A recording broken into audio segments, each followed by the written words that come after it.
Hi, and thanks for tuning in today to this episode of More Insights. We hope this gives you a glimpse inside the walls of OH, a chance to meet some of our team members who actually make it happen. We also hope this gives you a chance to get some advertising and marketing advice that you can use in your business. I'm really excited about today's guest. He's worked at GE, Procter & Gamble, Church & Dwight, which is the parent company of Arm & Hammer. He was the president of the Phoenix Suns and so many other companies. We are fortunate to call him our CEO. This guest, Brad Casper, has probably had more impact on our company than anyone else in his 2.5 years at OH. His number one goal when he got to OH might actually surprise you in terms of what he wanted to do. He wanted to focus on culture. That's what we're talking about today, is the impact of a transparent culture. And we are joined by Brad Casper, CEO at OH Partners. Brad, thanks for joining us today. My pleasure. We're going to get to one of my favorite phrases of Brad, which is we're going open kimono today, but we won't give that away just yet. First time I heard you say that, I was totally shocked, but it's a good thing. It is. A very good thing. The very first thing I remember you saying to us on your first day, you looked at Matt Owens, Scott Harkey, and myself and said, the future of this place is less about you guys and more about your people. Remember saying that? I might have said that. I think after we all brought our jaws up from the ground, we started listening to you. Okay. And that's been a very powerful phrase, I think, from the very beginning. You are all about people. I am. And culture. Yeah, I am. And that's what we're going to be talking about a little bit today. Fun. Yeah. Why is that such a big deal to you? Well, I think, culture helps promote attitude, and attitude, as much as aptitude, drives business results.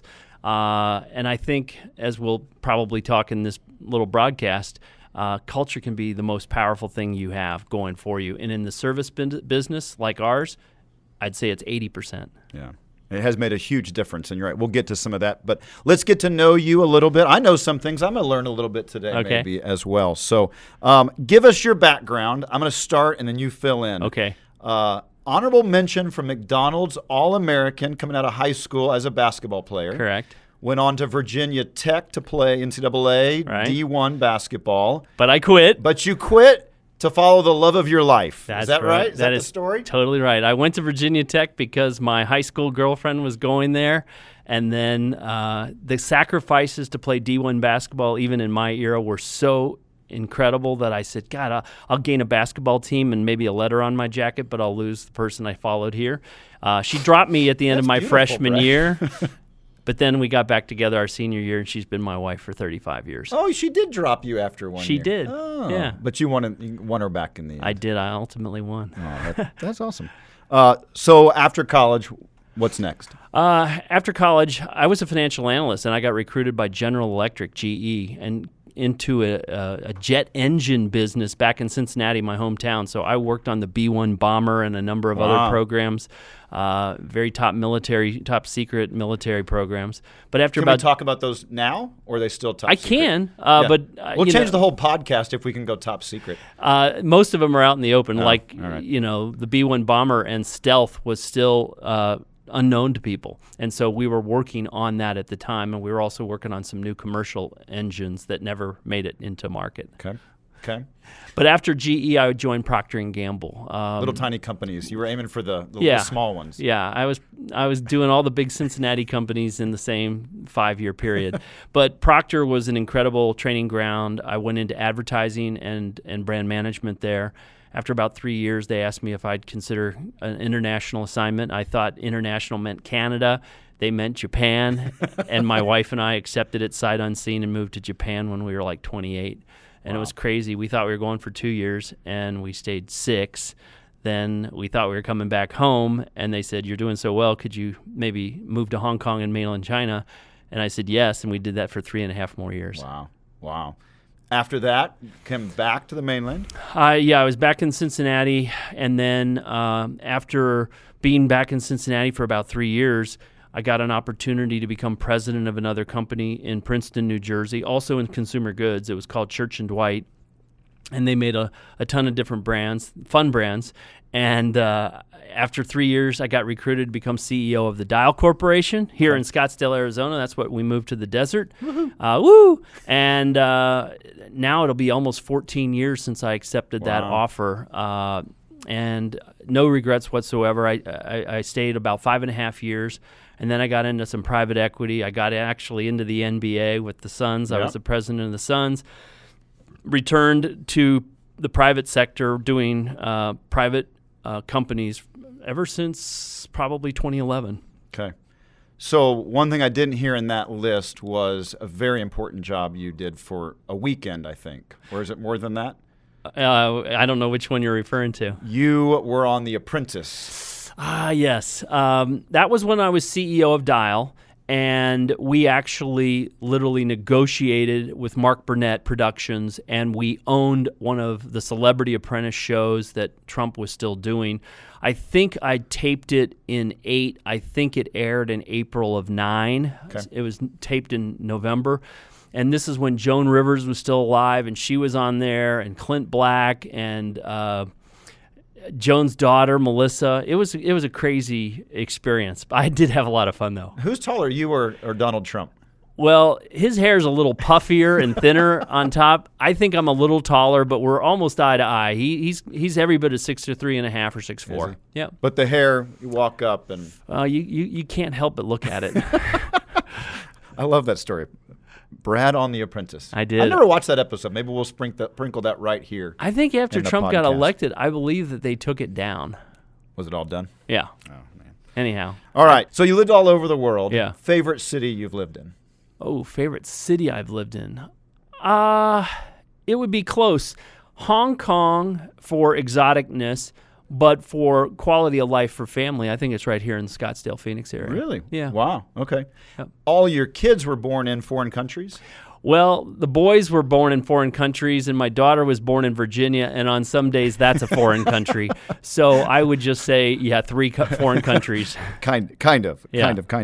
Okay, your P&G days, you talk a lot about the different products you helped develop, saw come to life. What was your favorite product from P&G? I still even use it today. I think it's Pantene. Shampoos and conditioners. I helped not launch the brand because it already existed all the way back into the 40s, but I launched it in Asia, and we took what was about a $35 million business and made it a $4 billion business, and that really was my ticket to getting recognized by the company as a decent marketer. Your hair looks really nice today. It's very healthy. Is that very healthy? Is that Pantene? It still is, exactly. Is that what I noticed? I haven't lost it because of Pantene. Yeah. We were in a meeting last week, and someone came in, and you made a comment about her hair. Your hair looks very shiny today. And she took my said, no, I've done a lot of Pantene work. Yeah, exactly. I have to apologize so they don't think I'm on a predator or some sort. So you had a lot of products that were wildly successful, Yeah. launched a ton of different CPG. Right. Tell me some stories about ones maybe that didn't do so well that you thought would be crazy successful. Yeah, it literally in the same episode of launching Pantene in Japan, which was very successful, I was first asked to launch Head & Shoulders shampoo, and you would think with the Asians' uniformly black hair that dandruff flakes would be showing up and we could kill it, and it never got off the ground. No dandruff in Asia? No, there's plenty of dandruff. It's just that there was a market leader who crushed us. Oh. So I don't even think today, 20-plus years removed, I don't think they ever launched it in Japan. What was your favorite part of that job? Hearing the nuggets of an idea and turning it into something, or the marketing side? Well, I think I think marketing in general is fun because you have to put yourself in the eyes of the consumer and try to anticipate what's going to motivate them, what's going to provoke them to switch brands or change habits. And so I always found that part of the game and part of the chase. In the case of Pantene, what was fun is trying to figure out what does healthy hair mean to Japanese. And once we uncovered that healthy hair is shiny hair, we said, oh my gosh, most of the world's population has black hair. I wonder if that insight travels. And then we validated it in Taiwan, Philippines, Malaysia, India, and it was like, oh my God, that's what led to it becoming a $4 billion brand. Wow. When insights are not as local as you think and they become global, great things happen. What was culture like at P&G? Was it transparent? Relatively so.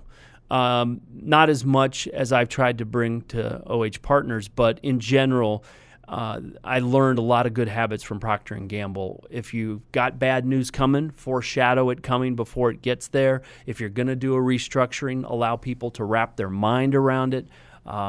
If you're also having success, make sure that everybody understands why it was successful so that we can replicate it. All right, so some honest questions. When you got to OH, what was our culture like? Ooh, that is a tough one. At first I came in, as you know, as a consultant to evaluate strategy and culture. And I think there was a lack of trust, honestly, at the time among some of the people. I think that there had been promises made but not completely fulfilled. And we were a small and struggling agency, and I think that the employee turnover was too high. Yeah. And so I thought that is something, gosh, if we can stop that, then maybe we begin to create something that's special, and then our clients will see that too. So that was the first thing I really started to work on. Did you establish a set of goals? What was your plan as you kind of obviously assessed and started making some thoughts?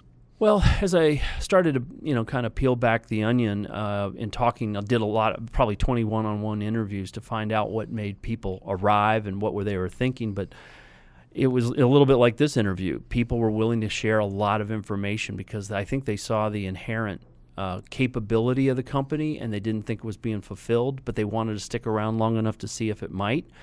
And so I think that really led to an openness and a willingness to share. So we went out and did a little bit of research in April of 2016, got that feedback. I think there was skepticism. Will they act on the feedback?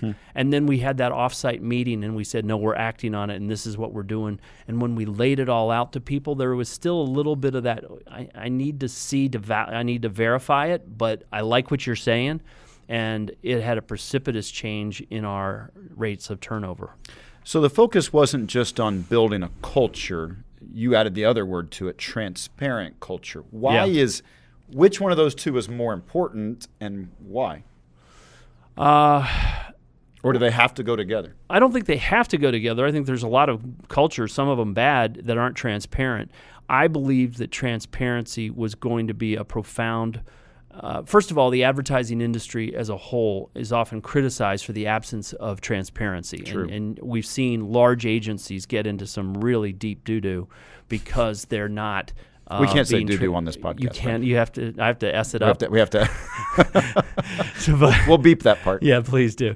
But so I thought, gosh darn, what a remarkable thing, since agencies, large and small, are criticized for an absence of transparency. If we can become that with our employees, would we ultimately carry that over to our clients? And I think we've done that, and we've added some capability. But the benefits, as I see it, of a transparent culture, the first and foremost is trust. When people, now, assuming that you follow through on what you say you're going to follow through, otherwise trust is destroyed. So I think that we've made a practice of that. So if we're building a list of 5, trust is number one. Trust is number one on that list. Yeah, I would say number 2, frankly, it's part of peace of mind. And I think that employees, when they start to see a cadence of transparency and they see that you're being included, then I think they don't have to worry that, that kind of rumors around the coffee pot about, hey, what's going on, or the old water cooler discussions. I think they go down a little bit because you've kind of laid it all out there and they don't have to guess as much. So I think peace of mind is the second benefit. So trust, peace of mind, top 2. Top 2. I'm going to write these down. Third one, I think transparency also invites dialogue and constructive debate. I've just launched these Breakfast with Brad sessions. Yep. I have not made it to them, but I hear they're good. They're good, and it allows them to have a forum to ask questions that could be any subject. Could be corporate, could be professional, could be personal, whatever. And when you answer them, you can see how excited they are, that they feel like they're getting some insight. But at the same time, they're willing to push back and say, I think you should have done this. So once you create that dialogue and that you're not punished for honesty, I think it's a very, very powerful liberator. So you call that one? I called that invites dialogue and constructive debate. Or just constructive debate. That's a really long number. It is, 3. I know, I'm sorry. Constructive debate. So go. My fourth one is alignment. And I think that when leaders share like where we're going, how we're going to get there, it helps foster a culture of we rather than a culture of me. And related to alignment, you lay out vision, you lay out mission, you lay out purpose, you lay out your strategies, you lay out your goals, and you begin to transfer not just that alignment, that the other big A word is accountability. And I think once you start getting people like we're all in this together, that they feel an obligation to fulfill it. And I think that's part of the reason in the last 2 years we've seen some meteoric growth. My fifth and final one is I think that transparency just promotes knowledge and learning because more people are willing to share. And at P&G, we used to call it search and reapply. It's okay not to have an original thought, but make sure if you've come across something that's good, like a best practice, make sure you share it, and then everybody's knowledge is lifted. And I think a transparent culture allows the free flow of ideas. So for other people listening who might be running different companies, if you don't have a transparent culture now, do you start in that order? Is that the list? Do you go 1 to 5 or you take on all 5 at once? I think you start with the first one, trust, and you get into a pattern of sharing things that may, in some cases, be a little bit uncomfortable. I think one of the things that I discovered also as a leader is when you show some of your own vulnerability, that's a powerful magnet for people because they say, wow, they're a leader, but they show emotion, they show vulnerability. They're real. And I have those same emotions, and I've had second guesses about myself, but as long as he's made it and he feels that way, then I guess I shouldn't feel like I'm too out of step. I learned that at about 30 plus years old at a training seminar, and people said that's where emotional intelligence comes from, when you show that vulnerability, and then other people can be attracted to it. Talk about openness about financials, because that too has been a big change in the past few years. And I think of anything, when new people join OH and we go to some of the offsites you've put in place, they talk about, wow, I can't believe you guys are that transparent. Yes. I mean, that's beyond just sharing culture and things going on. Right. Why is that so important? In a public company, and we compete against a lot of public companies, they can't do that kind of sharing unless the quarter is just closed and now it's part of the earnings report, it's part of the annual report, it's part of the earnings calls and all that kind of stuff. So in a private company, you can share as little or as much as you wish, and I've always found it, even at Dial, when I was the CEO of Dial, I tended to show a lot of things to a lot of people. Again, it comes back to, you might even recall one of our first meetings taking people through the profit and loss statement and saying, this is gross profit, this is how an agency makes money, this is a realization rate, this is how we make, we charge for our services. If we're below this level, we won't make money. If we're above this level, we start to make money. When everybody understands that, it goes back to that fifth and final point that I shared on benefits of knowledge and learning. Everybody's IQ frankly starts to go up. And on financials, gosh darn, this is a tough industry, as you know. Yeah. And there's a lot of agencies that are failing or barely keeping their head above water. I want everyone to understand how we're driving growth, and also that they can see the benefit of that growth in terms of incentive compensation and other things. One of the phrases we've talked about, speaking of incentive compensation, was the more that our team understood if we win, they win. Right. That goes back to transparency. Absolutely. In a big way. Yeah, you'll recall just a little over 13 months ago, we rolled out the incentive compensation plan. We showed people how every level of the company participates. Entry-level people qualify by just showing up for work as a percentage of their salary, all the way up to the partner level. So we didn't hide anything from people, and I think we got a lot of buy-in. And then when we were able to pay it off in December, I think you and I both saw the results of that. A lot of smiling faces. Smiling faces and a few tears. When we won, they won, and that was a big day. Okay, I teased this earlier, and I think all of those things fit under this phrase. Yes. But the phrase open kimono. Open kimono? Kimono. It's a Japanese. Kimono. Yeah, kimono. Okay. It's like a robe. And most men wear yukatas, but I don't know where I came up with the term, but there's something about the Japanese culture, and I know this is going down a path you probably want to edit away, but no way, this gets good. On company, Be real. On company trips, and this is the craziest daggone thing I'd ever done. I had been there less than a month. They said, "Oh, we got company trouble." And I go, "Company trouble?" And they go, "Oh, company trouble." I go, "What's the trouble?" And they said, "No trouble." They're saying travel. We're going on company travel. So we went off to an onsen, which is a hot bath, hot springs. Oh, I see where this is going. Yeah. And all of a sudden, all of us go, the guys go into one, the girls go into another, and we're all bathing together and then hopping in a hot spring fed by minerals. Open Kimono kind of was born then. That's a real thing. It is a real thing. Brad will stand in front of a brand new presentation. We don't know the client very well at all, and he says, "I'm about to go open kimono with you," and open up his suit coat, and we get some great smiles around the room, but it shocks him a cracks little the bit. ice a little bit. It does. So, what's next, Brad? What do you see for OH in the next? We do this podcast again a year from now. What do you hope we can talk about? Well, as you know, we opened up our Vegas office 3 months ago, and the promise that this new office and new clientele has for us is outstanding. Any new company appendage as we have needs to be fully integrated and fully assimilated into our company, and I think we still have a ways to go there. If we do that successfully, I think we'll have proven to ourselves that our OH model can travel, and that will probably encourage us to have a third office somewhere. It doesn't have to be in the Western United States. It could be anywhere. But Honolulu? Is that an option? That's an option. Okay. That is an option, yeah. I might vote for that one. Yeah. Yeah. A lot of great stuff.